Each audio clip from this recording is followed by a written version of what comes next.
Francisca Nipi Baksan, your teacher in geography. Now, our topic for today is all about drifting and moving land masses. So, our objectives is number 1, trace the different stages of the breaking up of Painga and constituently of Laurasia and Guandalan. Explain the different processes that lead to the formation of the different landforms due to the movement of the plates. Number 3, discuss the formation of the continents. To start our lesson for today, let's have an opening prayer first. In the name of the Father, of the Son, of the Holy Spirit. Amen. Okay, good morning class. Now, let us check your attendance. Who's absent for today? Okay, none? Very good. Class, kindly pass your assignments. So, what is our previous topic yesterday? Okay, it's all about rocks. So, what is rocks? Okay, rocks is all about solid mineral. And now, let's stand up together and have an action song. My toes, my knees, my shoulder, my head. My toes, my knees, my shoulder, my head. My toes, my knees, my shoulder, my head. Claps our hands together. And now, we have our first activity. Our first activity is, we have here the picture. And as you can see in the picture, then try to observe. So, what is your observation in this picture? Okay, so we have here the first question. The first question is, what is Pangaea? So, who have an idea of what is Pangaea? Okay, very good.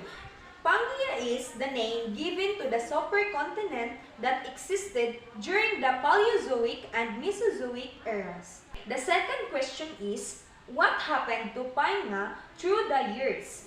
So, who have an idea about what happened to Painga through the years? Anyone? Okay, no one knows. So, the Pangaea through the years broke into two, the Laurasia and Gondwanaland. The last question is, what are the natural processes related to the breaking up of Painga? Anyone from the group who can answer? Okay? Very good. So, eventually, Laurasia further broke into North America and Eurasia, the Europe and Asia. So, we have here the picture. So, in this picture, this is the breaking up of Painga. So, who want to know what happened to Painga in the past million years? So, you want to know what happened to Painga in the past million years. So, Painga is, through the years, break down into two, the Laurasia and Gondwanaland. And now, we have here the following words.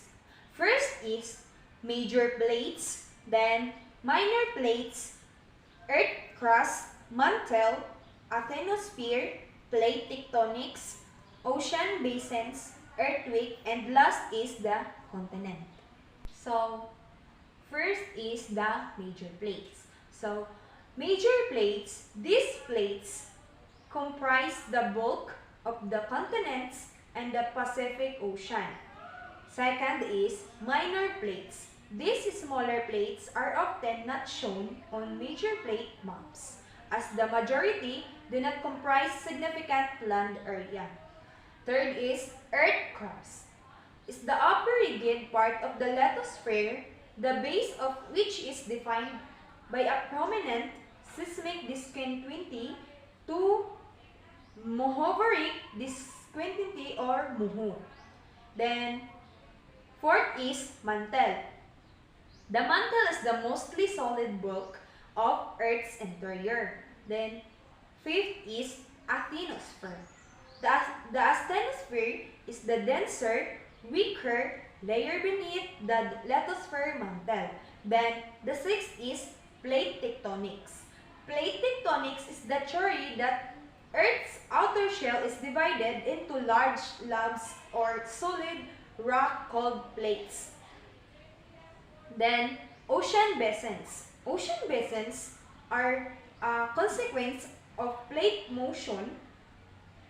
Then, earthquake. An earthquake, also known as a quake, tremor, or temblor, is the shaking of the surface of the earth resulting from a sudden release of energy in the earth's lithosphere that creates seismic waves. Then the last is a continent.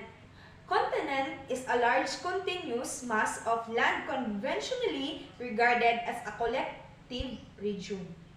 Again, this is the picture. The question is, what happened to Painga? Painga broke into two, the Laurasia and Gondwanaland.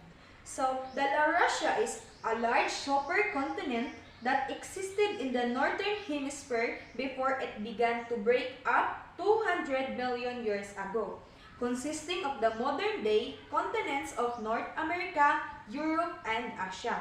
Then, the Gondwanaland, a large supercontinent that existed in the southern hemisphere, clustered near the Antarctic Circle before it began break up 200 million years ago, consisting of the modern-day continents of Antarctica, India, Australia, South America, and Africa.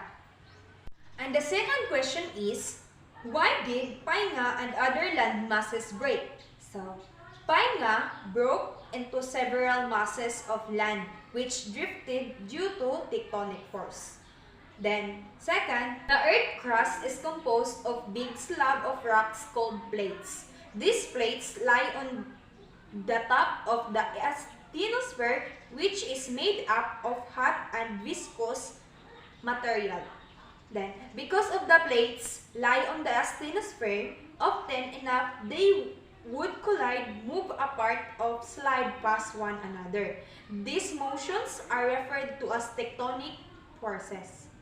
So class, to generalize our topic for today, first, Painga is the supercontinent which broke into Laurasia and Gondwanaland. Second, the present continents of the world were formed from the breaking up of Laurasia and Gondwanaland millions of years ago. Third is, the breaking up and drifting of the continent is referred to as continental drifting. Then fourth is, the earth crust is comprised of thick slabs or blocks of rocks called plates. Then the fifth is, the plates lie on the asthenosphere, which is composed of hot and viscous material. Then the last is, the movement of the plates in different directions and the consequent changes of the earth crust could be explained by the plate tectonic theory. So class, after our generalization, I hope you understand because the next thing to do is the application. I have here the one question. Then each of you will give the correct answer. Then the question is, what are the consequences of the breaking up and drifting of the different land masses? So, who can answer? Okay, very good. Due to the continuous movement of the plates, the earth crust was changed. Due to the tectonic forces, many areas were uplifted, forming mountains, volcanoes, and other landforms. Another one. Okay? Very good. Tectonic forces are instrumental in breaking up of Painga. Okay, the last one. Who can answer? Okay, stand up. Very good. So, Painga broke into major and minor tectonic plates. The major plates are the following: North American Plate, South American Plate, Pacific Plate, Indo-Australian Plate, African Plate, Eurasian Plate, and Antarctic Plate. Then, the major plates were further divided into minor plates. The minor plates in the northern hemisphere are the following: Juan de Fuca Plate, Philippine Plate, Caribbean Plate, Caroline Plate, and Cocos Plate. The last activity that you are going to do is write this in your paper and I will give you 10 minutes to answer. So we have here the following question. First is, it is a supercontinent and incorporated almost all the land masses on Earth. Then second, the breaking up and drifting of the continents is referred to as continental drifting. Third is, it is a large region or area of land. Fourth, it is a massive irregularly shaped slab of solid rock generally composed of both continental and oceanic lithosphere.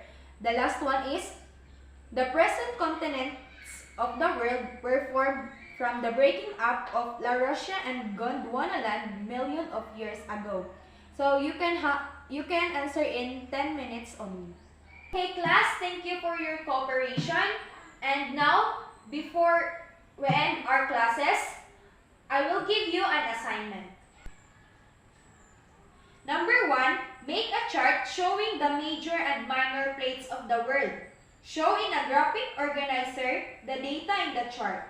Number 2, what are the plates formed in the northern and southern hemisphere? Group these plates into major and minor plates. Okay, that's all for today. Goodbye everyone. I know gold is not